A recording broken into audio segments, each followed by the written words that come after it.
What's up, guys? It's Doodoo Poker here, back for another video. I just played this hand today and I wanted to make a video on it because I think it illustrates a lot of important concepts. So I have threes. I'm on the button. Cutoff folds. I raise. Small blind 3-bets. Pre-flop's mixed. Do whatever you want. I prefer calling because I think we have an edge post-flop. But something interesting happens on the flop. Ace, queen, 10, two-tone, okay? Our opponent decides to check. Now, what we have to realize here is we are immediately not in a GTO line. Because if you look at a solver is ranging here, okay? Small mostly, and then 1/3 and half pot at some frequency. But the important point to know is that we have to realize that our opponent does not understand this spot, okay? So what does it mean when an opponent checks in a range bet spot? Because this happens sometimes. Well, we have to think, okay, let's go over MDA first of all, okay? Let's look at what check fold frequencies are in MDA. Should we bet this flop? Okay. This is check fold frequencies for regs as at a position 3-bet pot PFR. They're overfolding by a bit. Okay. But remember, we have two different profiles in our MDA. We have a fish profile and a reg profile. Now, in reality, people are both fish and regs, tendency-wise, I'm saying. People do not neatly fit into the archetype of reg and fish, or at least they don't always. And this is one of those times, okay? So we know that regs overfold versus a stab, okay? But look at fish. Fish underfold by a lot, and they also over check raise relative to regs. Fish are only folding 15%. Why is this? Why do fish call so much more and regs call so much less? Because you have to think of what the fundamental tendency of fish is. The fundamental tendency of a fish is to slow play, okay? Fish are overly tricky. Regs understand this spot, and they would range bet.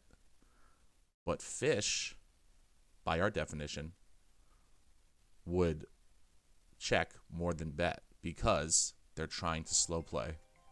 So what does that mean? That means even though our opponent has reg pre-flop stats, let's go to his 1-1 soft flop. His 1-1 soft flop is 40. Okay? Now we can use the HUD calculator to see. So 40 is very, very low for a 1-1 soft flop for a reg. Okay? So let's go to the HUD calculator. Let's say an average reg has a 48 1-1 soft flop. Okay? That's like what an average reg has. So let's go. It's 89 out of 219 samples. Okay? So let's go here. So 219 samples, right? His was 40. We'll say it's 40. Actually, you know what? I'll give him a benefit of the doubt. We'll say 41. Okay? 219 samples. Now, what are the odds that his true 1-1 soft flop is 48 or greater? 1.9%. 1.9% are the odds. So it's very, very likely he's a weak reg. Now, even though fish and regs, so by all accounts, this player is a reg, right? But something happens. When he decides to check the flop, we know he doesn't understand the spot because if he did, he would range, right? So now he has fish post-flop tendencies in this spot, which means we should not stab with our air, okay? That's the first thing. So if you're against a fish, you never stab as the 3-bet pot in position pre-flop caller with your air because they fold only 15% of the time, and they check raise more than regs. Okay, so the first thing to note, you never stab your air against a fish as the 3-bet pot in position pre-flop caller. Number 2, just because someone has pre-flop reg stats does not mean they have post-flop reg tendencies. The lower their 1-1 soft flop, the more they play like a fish. Okay? So we should not stab here. That's concept number 1. Okay. Let's go to... So I decided to check back flop because of this reason. Okay? So now turn. I pick up a set. Okay? My opponent bets. Now, we have to think about his range here. We know fish like to slow play, so I'm going to tag him as a fish post-flop but a reg pre-flop, right? So, do I beat value here? Well, if he has aces, queens, or tens, I'm pretty much dead. He could have king, jack, and he might have ace, queen. So I can technically beat some value, right? And if he has king, jack, I'm going to stack him on a paired river. So I always have to call turn here. Okay, remember, you can't look in the solver for this line because the solver ranges flop. So we're going to call turn. And now the river comes in 8 of diamonds and he jams. Now, you have to understand, in a line where your opponent does not range flop like he should, but then he decides to get aggressive on the turn of the river, do you think it's harder to find value or harder to find bluffs? It's always harder to find bluffs in every line. That's why MDA teaches us this. That's why almost every line is underbluffed in 3-bet pots, right? Not every line, but almost every line. And the lower the 1-1 soft flop, the less bluffs he has, okay? So let's go to Equilab, and I'm going to put in a range, and we're going to see if you think I should call, okay? So he's betting, I'm getting 1.1 to 1, right? So I have to be good a little worse than 2 to 1 odds. So 2 to 1 would be 33%. So I have to be good, you know, like 34, 35%. All right, let's get the calculator. 1 divided by 2.9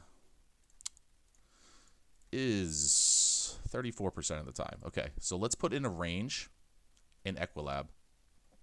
I put in a range here. Aces, queens, tens, maybe ace, queen suited, king, jack suited, and then the flush, some flush draws. Okay, now you see here we're only good 26% of the time. You have to be good 34% of the time. So we should fold river here.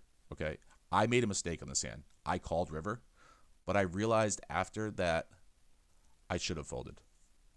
But it's very important to understand 2 things, okay? Number 1, if you're against a fish, you never stab flop when they check to you. That's number 1. Number 2, in a range bet spot, so we have to know theory here. We have to realize that theory always ranges. If your opponent checks, he is very likely going to have fish post-flop tendencies, even though he has reg pre-flop stats, okay? So we never stab flop. Number 2 is we should overfold turn and rivers. Now, we realize that once he gets aggressive on the turn and the river, even though we have a strong absolute value hand, our hand is not good versus range, so we should fold. I made a mistake here and called, and he had queens.